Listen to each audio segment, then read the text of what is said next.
A master narcissist, H.G. Tudor says. Who created narcissists? I didn't ask for this, you know.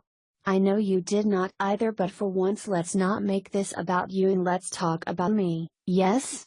I never asked to be created so that each and every day I must gather the fuel that is necessary for my existence.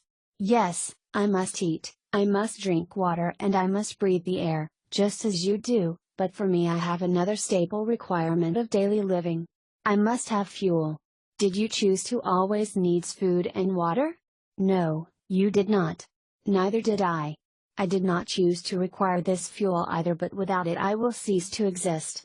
What I have created in order to survive in this world will come toppling down, and that will be the end of me. How far would you go to eat? At first it is simple enough, is it not? You go to the grocery store or you order online from the supermarket and acquire the ingredients to make a meal or receive a pre-cooked one. You chop, you peel, you mash, and you stir, and you make that meal. 100,000 different recipes to choose from.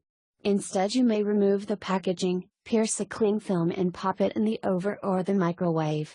Either way, you have food, ready to eat and to sustain you. But what if you had no money to acquire this food? How would you quell the rumblings in your stomach? Perhaps you might ask to be given food from neighbors, from food banks, or leftovers at supermarkets.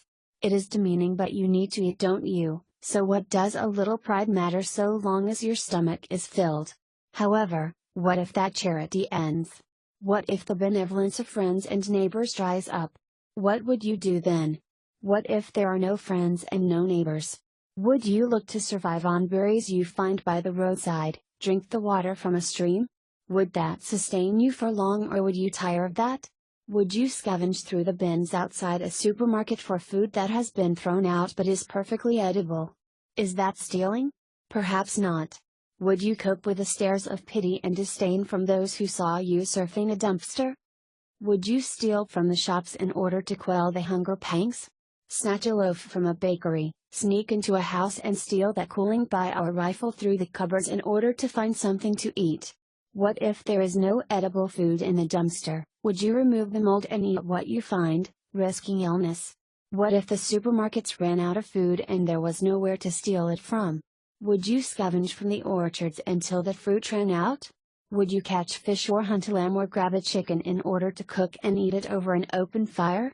What if the usual sources of meat began to vanish, having fallen prey to starving wild animals following the collapse of civilization? What then? Would you try new sources? Would you, driven by hunger, hunt down and eat a sparrow or robin? How about an owl? Seagull?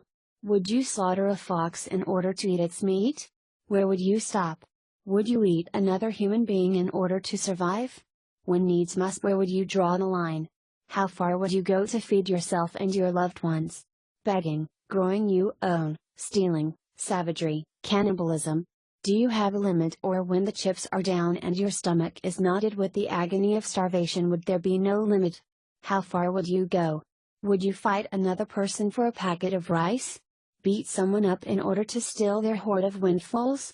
Would you consider their loss of their food source and their injuries an acceptable consequence of your own necessary survival? Would this become collateral damage in the pursuit of survival?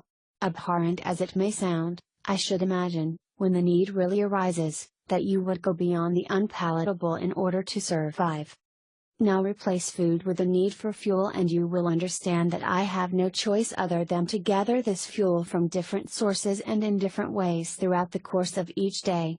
The consequences which arise may seem regrettable to you, but they are purely the result of this need for me to gain fuel. I do not ask to have to do this, but the way I have been created makes it so. In the same way that you would fight to ensure your own survival, rather than curling up and dying in a hole, so must I. Does that make me what would be regarded as a bad person for just doing what I need to in order to exist? I suggest that it does not. I know that what I do has consequences for others.